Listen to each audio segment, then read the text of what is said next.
PV Narasimha Rao గారు ప్రధానమంత్రిగా లిబ్రహన్ commission వేయడం జరిగింది. ఆ రోజు అద్వానీ గారి మీద, మురళీ మనోహర్ జోషి గారి మీద పివి నరసింహారావు గారి ప్రభుత్వం లిబ్రహన్ కమిషన్ వేస్తే ఇది భారతదేశంలో ఒక రికార్డు. ఈ కమిషన్ 17 సంవత్సరాలు నడిచింది. 48 సార్లు ఈ కమిషన్ కు ఎక్స్టెన్షన్ ఇచ్చారు.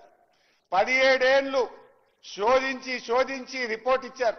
17 ఏళ్ల తర్వాత రిపోర్ట్ ఇస్తే ఆనాడు వాళ్ళ మీద కమిషన్ వేస్తే బీజేపీ నాయకులు ఇది అన్యాయం, మా మీద కమిషన్ వేస్తారా, ఇది రాజకీయ కక్ష సాధింపు, ఇది కుట్ర అని చెప్పి ఆ రోజు బీజేపీ కూడా దేశవ్యాప్తంగా ధర్నాలు చేసింది.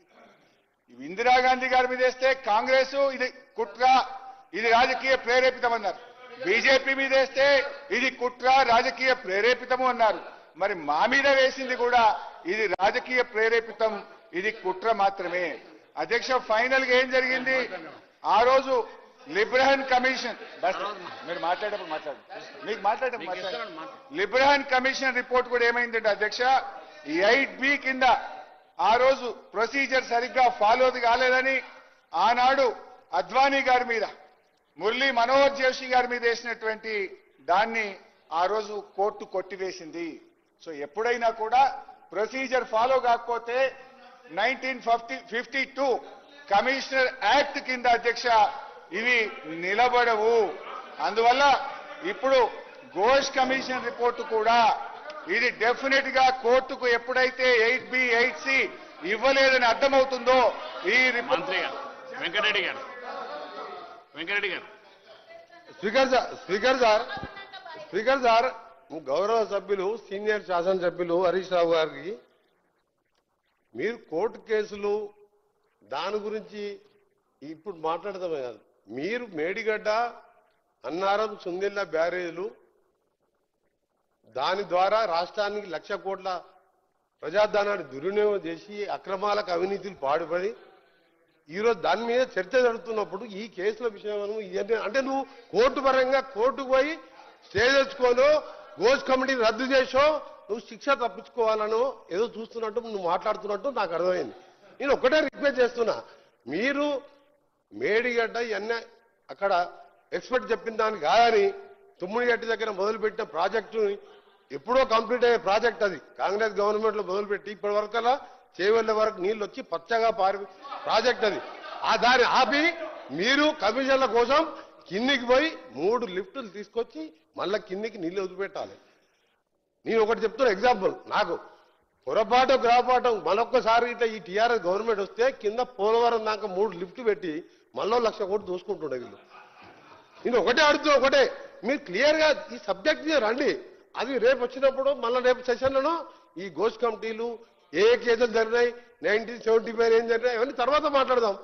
ఇప్పుడు దీంట్లో అవినీతి జరిగింది, మేడిగడ్డ కుంగిందా లేదా, అది ఎన్డీఎస్ఏ రిపోర్ట్ ఏమిచ్చింది, ఈ మిగిలిన రెండింటికి కూడా మేము గ్యారెంటీ ఇవ్వలేము, ఇప్పుడు పోతే తెలవలేము అని క్లియర్ కట్ ఎన్డీఎస్ఏ రిపోర్ట్ ఉంది. దాని మీద మాట్లాడటానికి ఇంత సీరియస్ సబ్జెక్ట్ మీరు ఎక్కడో తీసుకెళ్లి డైవర్ట్ చేసి మీరు తప్పించుకోలేరు. మీరు ఘోష్ కమిటీ కాదు కదా, ప్రజలు శిక్షించరు. ఎన్నికల ముందు జరిగిన దాన్ని కానీ కాళేశ్వరం చేసే అక్రమాల మీద ప్రజలు ఆల్రెడీ శిక్షించును, మీరు అనుభవిస్తున్నారు, అప్లపాలు చేసిండ్రు, రాష్ట్రాన్ని అప్లపాలు చేసి మీరు శిక్ష అనుభవిస్తున్నప్పుడే శిక్ష మీకు లోబడ అనుభవిస్తున్నారు. ఇలా కొత్త రాష్ట్రాన్ని అప్లపాలు చేసి మీరు శిక్ష అనుభవిస్తున్నారు. మీరు దాని మీద మాట్లాడాలని హరీష్ రావు గారు రిక్వెస్ట్ చేస్తున్నాను. మీరు సబ్జెక్టుకి రండి. ఈ ఘోష్ కమిటీలు పాత రిపోర్ట్లన్నీ 1947కి వెళ్ళి జరిగిన జడ్జిమెంట్లు కోర్టు మీద పోయి కేసు రద్దు, మీరు ఘోష్ కమిటీని రద్దు చేయించుకోవాలి, అది దాని మీద మాట్లాడుతున్నారు. మీరు తప్పు చేసింది కాబట్టి ఇవన్నీ మాట్లాడుతున్నారు. మీరు దాని మీద రండి.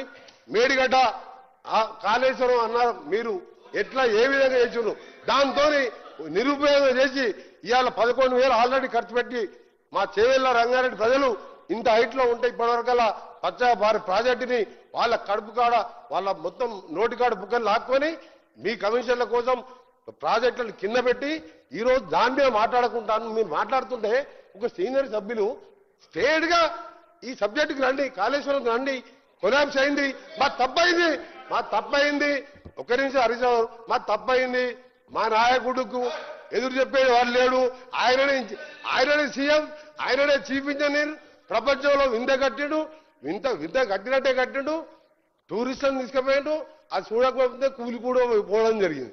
మీరే కట్టిండు, మీరే కూలగొట్టిండు. ఒక నిమిషం అధ్యక్ష, నాగార్జున సాగర్ ప్రాజెక్టు పాలమూరు కూలీలు ఆ బండలతోని మొత్తం భుజాల మీద బండలు పలబట్టి కడితే ఇప్పటికి ఒక్క దగ్గర క్రాక్ రాకుండా ఆ రోజు జవహర్లాల్ నెహ్రూ, ఇందిరాగాంధీ గారు అలాంటి ప్రాజెక్టు కట్ట చరిత్ర ఉన్నది. నువ్వు ఆదరాబాద్ అయితే దగ్గర 3 ఏళ్ళు కాకుండా 5 ఏళ్ళు పడుతుంది. తొందర ఏమున్నది నీకు? ఎక్కడ కట్టాలో తెలియదు ప్రాజెక్టు. ఇంజనీర్లు వద్దన్నారు దగ్గర కట్టాం, మేడిగడ్డ కూలగొట్టినావు. దాన్ని ఏం చేయాలో మాకు అర్థం కాక మేము ఏం చేయాలో ఆలోచించుకుంటూ ఈ రాష్ట్రాన్ని ఎట్లా చేయాలి, రేపు 3 కూలిపోతే వాడు. అందుకని ఏది పడితే అని మాట్లాడకుండా స్ట్రేట్ గా సబ్జెక్ట్ రావాలని గౌరవనీయులు హరీష్ రావు రిక్వెస్ట్ చేస్తున్నా. దీని మీద మీరు ఇరిగేషన్ మినిస్టర్ ఉన్నారు, ఆ తర్వాత ఇరిగేషన్ మినిస్టర్ లేడు రాష్ట్రానికి. 5 ఏళ్ళు సీఎం గారే ఇరిగేషన్ మినిస్టరు, 5 ఏళ్ళు మీరు ఉన్నారు కదా. దాని మీద మీరు స్ట్రేట్ గా రమ్మని నా రిక్వెస్ట్. మీరు కోర్టు కేసులు పోవాలంటే తర్వాత మాట్లాడదాం, నెక్స్ట్ సెషన్ లో మాట్లాడదాం, మొత్తం లా మొత్తం కూడా కేసులు మాట్లాడదాం. సరే అధ్యక్ష, కోర్టు కేసు గురించి మాట్లాడద్దు అంటున్నారు. మరి కోర్టుకు ఇందిరాగాంధీ గారు ఎందుకు పోయినరు, ప్రణబ్ ముఖర్జీ గారు ఎందుకు పోయినరు? సో ఎవరైనా తన సహజ న్యాయాన్ని పాటించినప్పుడు, తన హక్కులకు భంగం వాటిల్లినప్పుడు వెళ్లేటువంటి అవకాశం ఎవరికైనా ఉంటుంది అధ్యక్ష. అండ్ ఉత్తమ్ గారు కూడా మాట్లాడుతూ కోర్టుకు మీరు వెళ్ళినప్పుడు అసెంబ్లీలో చర్చించొద్దని కోర్టుకు వెళ్లారని కూడా ఉత్తమ్ కుమార్ రెడ్డి గారు అన్నారు. We never said that. మేము ఈ కేసును ఈ రిపోర్ట్ ను క్వాష్ చేయమని వెళ్ళాం తప్ప అసెంబ్లీలో చర్చిద్దాం విషయాన్ని మాట్లాడండి. ఇరిగేషన్ మినిస్టర్ గారు.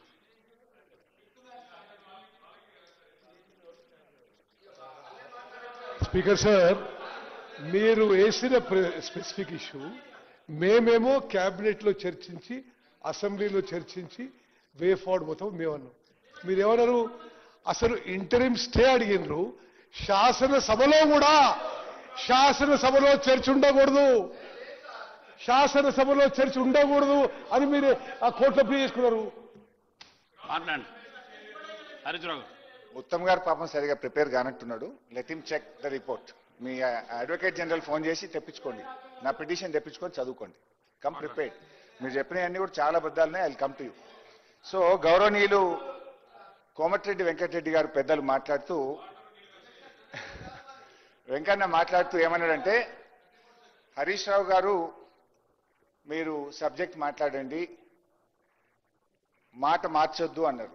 మాట మార్చుడు కోమటిరెడ్డి వెంకన్నకు అలవాటు ఉంటుంది తప్ప నాకు ఉండదు. విషయం చెప్పాలి. మీరు అనుమతిస్తే అధ్యక్ష, కోమటిరెడ్డి వెంకటరెడ్డి గారు కాళేశ్వరం ప్రాజెక్టు మీద మాట్లాడిన వీడియో తెచ్చాను. ఒక్క నిమిషం ఆ వీడియో చూపిస్తాను. అరే ఇదే వెంకటరెడ్డి గారు, ఈ చరిత్రలో కాళేశ్వరం లాంటి గొప్ప ప్రాజెక్టు లేనే లేదు అని వెంకటరెడ్డి గారు మాట్లాడారు.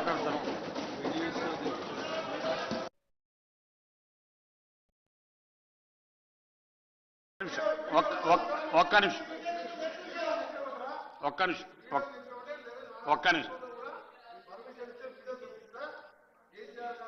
ఇస్తాను.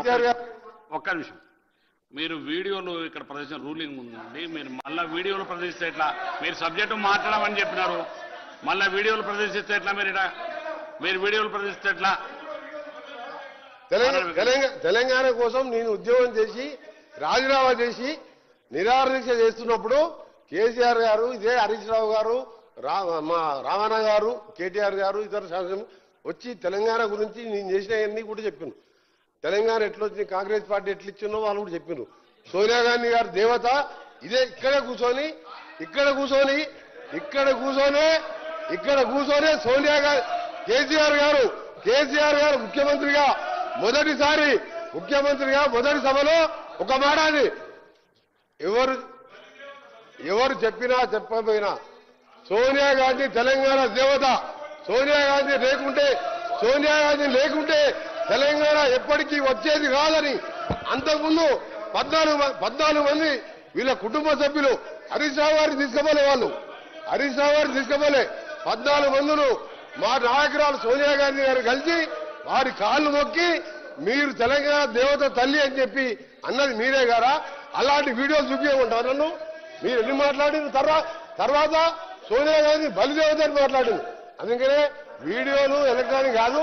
మీరు సమయం చేయకుండా ఇప్పటికే 1,00,000 కోట్ల రూపాయలు 6 లక్షల కోట్ల అప్పులు చేసి దాని వడ్డీలకే 6,000 కోట్లు కడుతూ ఈ రాష్ట్రాన్ని ఏ విధంగా ముందుకు తీసుకుపోవాలి, అప్పుడు మీ మొదలుపెట్టిన ప్రాజెక్టు ఎట్లా పూర్తి చేయాలి, అప్పులు ఎట్లా తీర్పాలి, రాష్ట్రాన్ని తెలంగాణ ఇచ్చిన పార్టీగా మీకంటే మాకు బాధ్యత ఎక్కువది.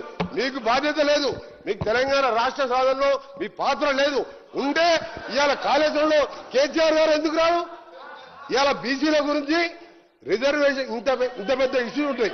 ప్లస్ కాళేశ్వరం కట్టిన నాయకుడు ఇవాళ నిజంగా ఒక నిమిషం మళ్ళీ మాట్లాడండి వెంకయ్య గారు. నడుస్తుంది. మీ ద్వారా కేసీఆర్ గారు ప్రధాన ప్రతిపక్ష నాయకుడు 10 ఏళ్ళు ముఖ్యమంత్రిగా చేసిన వాళ్ళు, ఆయనని మీ ద్వారా రిక్వెస్ట్ చేస్తున్నా, మీరు సభకు రండి. కాళేశ్వరంలో మీ పాత్ర మీదేందో చెప్పండి సార్. ఒకటి సార్, ప్రజాస్వామ్యంలో అధికార పక్షానికి ఎంత బాధ్యత ఉంటుందో అంతకంటే ఎక్కువ బాధ్యత ప్రధాన ప్రతిపక్షానికి ఉంటుంది. మా భట్టి గారు ఐదుగురు ఎమ్మెల్యేలు పెట్టుకొని 5 సంవత్సరాలు మీరు మైక్ ఇచ్చినా లేకున్నా కొట్లాడినా లేదా ఈరోజు డిప్యూటీ సీఎంగా ఉన్న భట్టి గారు ఉదాహరణ తీసుకోండి. ఖర్గే గారు 44 మంది అధికార మాకు ప్రతిపక్ష హోదా రాలే. లోక్సభలో అప్పుడు మళ్ళా అధీర్ రంజన్ గారు పోయినసారి మేము ఎంపీగా, నేను మా గౌరవ సీఎం గారు ఉత్తమ్ గారు ఎంపీగా ఉండే. అధికార పక్షం లేకుండా ప్రతిరోజు ప్రజా సమస్యల మీద, దేశంలో సమస్యల మీద కొట్లాడినాం. ఇవాళ 29 మంది సభ్యులుండి ప్రధాన ప్రతిపక్షం రాకపోవడు నిజంగా మీరు చెప్పేది, మీరు తెలంగాణ గురించి మాట్లాడతారా? ప్రధాన ప్రతిపక్షం ఫామ్ హౌస్ లో కూర్చుంటాడు, మీరు వచ్చేమో చట్టాల గురించి మాట్లాడతారు. ఇది చాలా మంచి పద్ధతి కాదు. ప్రజలని ఇవాళ కేసీఆర్ గారు ప్రజలను అవమానపరుస్తున్నాడు. ప్రధాన ప్రతిపక్ష హోదా ఉండి సభకు రాకపోవడం ప్రజలని అవమానపరుస్తున్నాడు. అంత పెద్ద బాధ్యత పెట్టుకొని ఇవాళ హరీష్ రావు గారికి ఏం పోస్ట్ అంత? డిప్యూటీ లీడరా, సిఎల్పి సెక్రటరీనా? అసలు మీ కార్యవర్గం ఉందా? మీరు ఏం మాట్లాడుతున్నారు? నేను అందుకనే కేసీఆర్ చెప్తున్నా, మీ ద్వారా మళ్ళా రిక్వెస్ట్ చేస్తున్నా, రండి. తప్పైతే నా తప్పైంది, మేడిగడ్డ నా సొంత నిర్ణయం తప్పైంది, క్షమించండి అని చెప్పండి. తెలంగాణ ప్రజలు గౌరవం చెప్పండి. అంతే తప్ప ఏది పడితే అది మాట్లాడి మీరు వీడియోలు ఉన్నాయంటే నా దగ్గర కూడా ఉన్నాయి. సోనియా గాంధీ మా దేవత, సోనియా గాంధీ పుణ్యాన్ని తెలంగాణ వచ్చింది, అందుకే నా కాలు మొక్కినాం. ఇలాంటి చాలా చూపిస్తాను నేను. హరీశ్రావు గారు, సార్ మీరు అన్నట్టు నేను వీడియో మీరు అనుమతిస్తే చూపిస్తా అన్న తప్ప నేను చూపించే ప్రయత్నం చేయలే. I seek your permission. సరే అధ్యక్ష, ఇదే కోమటిరెడ్డి వెంకటరెడ్డి గారు ఆనాడు కేసీఆర్ గారు అసెంబ్లీలో కాళేశ్వరం ప్రాజెక్టు మీద ప్రజెంటేషన్ ఇస్తే మా ఉత్తమ్ కుమార్ రెడ్డి గారు. హరీశ్రావు గారు ఒక్కరి మీరు మీ సమయాన్ని మీరు సద్వినియోగం నా రిక్వెస్ట్. మీకు ఇచ్చిన సమయంలో మీరు సబ్జెక్టు మాట్లాడండి. మీరు ఇది కావడం వల్ల డివిజన్ కావడం వల్ల సబ్జెక్టు పోతుంది. దయచేసి మీరు సబ్జెక్టు మాట్లాడండి. ఎందుకు డివిజన్ అవుతున్నారు? సబ్జెక్టు మాట్లాడండి. సార్ నేను సబ్జెక్ట్ గురించే మాట్లాడుతున్నా. ఇప్పుడు మంత్రి గారు లేచి నా మీద 20 నిమిషాలు మాట్లాడితే నేను 2 నిమిషాలని చెప్పుకోవాలి కదా సార్. మీరే అనవసరంగా ఇప్పటికీ 5 సార్లు డిస్టర్బెన్స్ అయింది నాకు. ఇప్పుడు ఇదే వెంకటరెడ్డి గారు ఆనాడు కేసీఆర్ గారు కాళేశ్వరం ప్రజెంటేషన్ ఇస్తే మా ఉత్తమ్ కుమార్ రెడ్డి గారు ప్రిపేర్